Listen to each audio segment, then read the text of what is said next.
Praise the lord. Welcome to Jesus miracle. Yesayya అద్భుత రీతిగా మనం ఈ లోకంలో పోషించబడొచ్చు అనేది ఒక అద్భుతం చేసి చూపించాడు. సమృద్ధి గల ఈ ఆశీర్వాదము మనందరము పొందుకుందుముగాక. మత్తయి సువార్త 17వ అధ్యాయము 24 నుంచి 27వ వచనము. వారు కపెర్నహూమునకు వచ్చినప్పుడు అరశకెలు అను పన్ను వసూలు చేయువారు పేతురునొద్దకు వచ్చి, మీ బోధకుడు ఈ అరశకెలు చెల్లింపడా అని అడగక, చెల్లించును అనెను.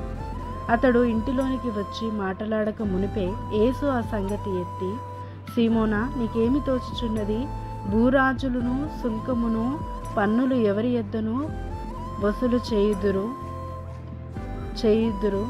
కుమారుల యొద్దన అన్యజనుల యొద్దన అని అడిగను. అతడు అన్యుల యొద్దని అని చెప్పగా, యేసు, అలాగైతే కుమారులు స్వతంత్రులే. అయినను మనము వారికి అభ్యంతరము కలగచేయకుండానట్లును నీవు సముద్రమునకు పోయి గాలము వేసి మొదట పైకి వచ్చిన చేపను పట్టుకొని దాని నోరు తెరిచి ఎడల 1 షెకెలు దొరుకును. దాన్ని తీసుకొని నా కొరకును నీ కొరకును వానికిమ్మని అతనితో చెప్పెను.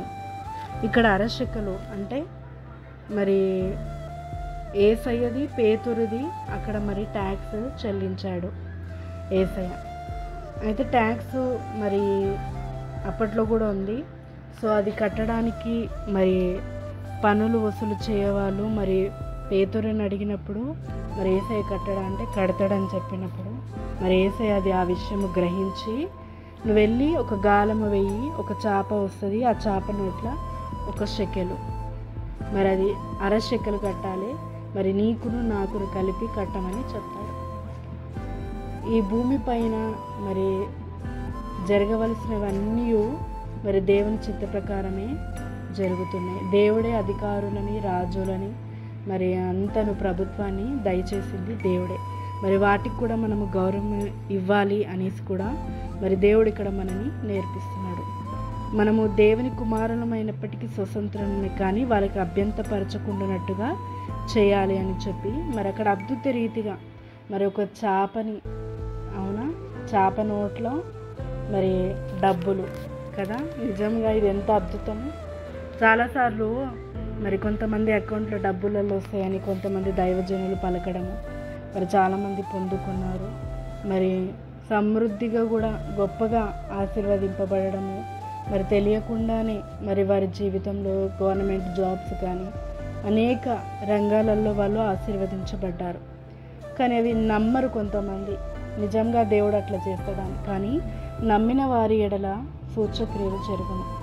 ఈ సృష్టి అంతా ఆయనది, వెండి ఆయనది, బంగారం ఆయనది, వజ్రాలు ఆయనది, భూమి దాని సంపూర్ణతయు తండ్రిది. మరి ఏదైనా చేయగలుగుతాడు. మరి మనుషులు డబ్బులను పెట్టుకున్నారు, కానీ మరి ఆ డబ్బులని దేవుడు సృష్టించగలుగుతాడు.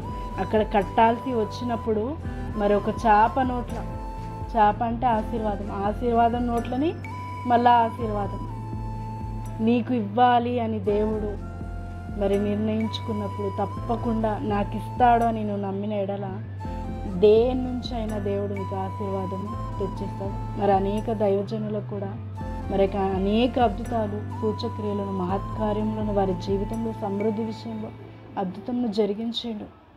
మరి నమ్మాలి. ఆయన మీద ఆధారపడ్డప్పుడు దేవుడు తప్పకుండా మన ప్రతి అవసరతను ఏ విధంగా అయినా తీరుస్తాడు. కానీ మనం ఏ విధంగా తీరుస్తాడు అన్న డౌటే పెద్ద అవిశ్వాసం. మరి దేవుని మీద అట్లాంటి అవిశ్వాసం తీసేసుకొని దేవుని కార్యాలకి మనం ఎప్పుడైతే హృదయాన్ని తెరుస్తామో మరి మన కోసము అనేక చేపలు ఉంటాయి, మరి అనేక ఆశీర్వాదాలు ఉంటాయి, అనేక డబ్బులు మన కోసము తెరవబడి ఉంటాయి.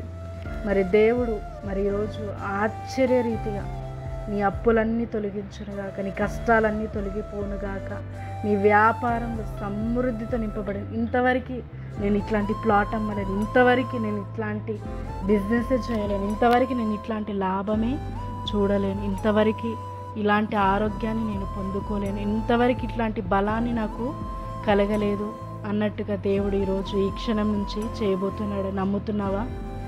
దేవుడు ఏ అద్భుతమన్నా నా ఎడల జరిగిస్తాడని నమ్ముచున్నావా? తప్పకుండా జరిగిస్తాడు. ఆయన చేయడానికే ఉన్నాడు. మనము నమ్మి వాటిని పొందుకొని మనము సమృద్ధి గల జీవితాన్ని, స్వస్థత గల జీవితాన్ని, ఆశీర్వాదకరమైన జీవితాన్ని అనుభవించుదుముగాక. దేవుడు ఈరోజు నమ్మిన వారందరి ఎడల అద్భుతము. ఒక చేప ఆ నోట్లో ఒక షెకెలు ఉండడం అనేది అద్భుతము. మరి అదేవిధంగా నీకు కావాల్సింది ఈరోజు నీకేం కావాలో కోరుకో. నీకేమి కావాలో దేవుని ముందు పెట్టు. నాకు ఇది కావాలి, అది ఎట్లా వస్తుందని ఆలోచించకు. నాకు కావాలి అన్నది ఆలోచించు. పిల్లలు ఏ విధంగా అయితే తల్లిదండ్రులు ఏడలా వాళ్ళు ఎలా సంపాదించారు, ఎలా కష్టపడతారు, వాళ్ళు ఏవి ఆలోచించరు. వారికి రావాల్సిందే, కావాల్సిందే అడుగుతారు. మరి అదేవిధంగా మనం అలాంటి హృదయం కలిగి ఉన్నప్పుడు దేవుడు మన జీవితంలో కూడా అద్భుతము చేస్తాడు. మరి దేవుడి మాటలను దీవించి ఆశీర్వదించి వాటిని నెరవేర్చి మన ఎడల గొప్ప ఆశ్చర్య కార్యములను జరిగించునుగాక. ఆమేన్. ప్రార్థన. తండ్రి యేసుక్రీస్తు నామమున ప్రార్థిస్తున్నాము. ఇదిగో దేవా, మరి అక్కడ ట్యాక్స్ కట్టడానికి ఒక చేప నోట్ల ఆశకము. మరి ఇదిగో దేవా, మరి పేతురు, మరి ఇదిగో దేవా, మరి ట్యాక్స్ మరి నీకు నాకు కట్టని చెప్పి అక్కడ అద్భుతమును చేసాం. అలాంటి అద్భుతాన్ని మేము ఈరోజు కోరుకుంటున్నాం. మా జీవితంలో అద్భుతం అసాధ్యమైన కార్యం సాధ్యం చేయి. మరి సొంత గృహాలు లేక బాధపడుతున్నారు, వారికి అసాధ్యం, మేము కట్టుకోలేము, కొనలేము, ధరలు పెరిగిపోయినాయని బాధపడుతున్నారేమో, వారి జీవితంలో అద్భుతం చేయి. మరి మేము ఇంటి అద్దె కట్టలేకపోతున్నామని బాధపడుతున్నారేమో, వారికి సహాయం చేయి ప్రభువా. ఇదిగో తండ్రి, ఎవరైతే ఇంకా నా ఆరోగ్యం రాదని బాధపడుతున్నారో వారికి ఆరోగ్యాన్ని దయచేవాడు నీవే. ఏదైతే అసాధ్యం అనుకుంటున్నారో ప్రభువా, ఇలాంటి అద్భుతము జరుగుతుందా అని ఆశ్చర్యంలో ఉన్నారేమో, నమ్మలేకపోతున్నారేమో, వారికి విశ్వాసం కలగచేసి నువ్వు అద్భుతము చూపించి ఆశీర్వదించమని, ఈ ప్రార్థనలో ఏకీభవిస్తున్న ప్రతి ఒక్కరి జీవితంలో నువ్వు అద్భుతం జరిగించమని యేసుక్రీస్తు నామమున ప్రార్థిస్తున్నాను తండ్రి. ఆమేన్. దేవుడు మరి మీ జీవితంలో మరి గొప్ప ఆశ్చర్య కార్యాలను జరిగించునుగాక. ఆమేన్.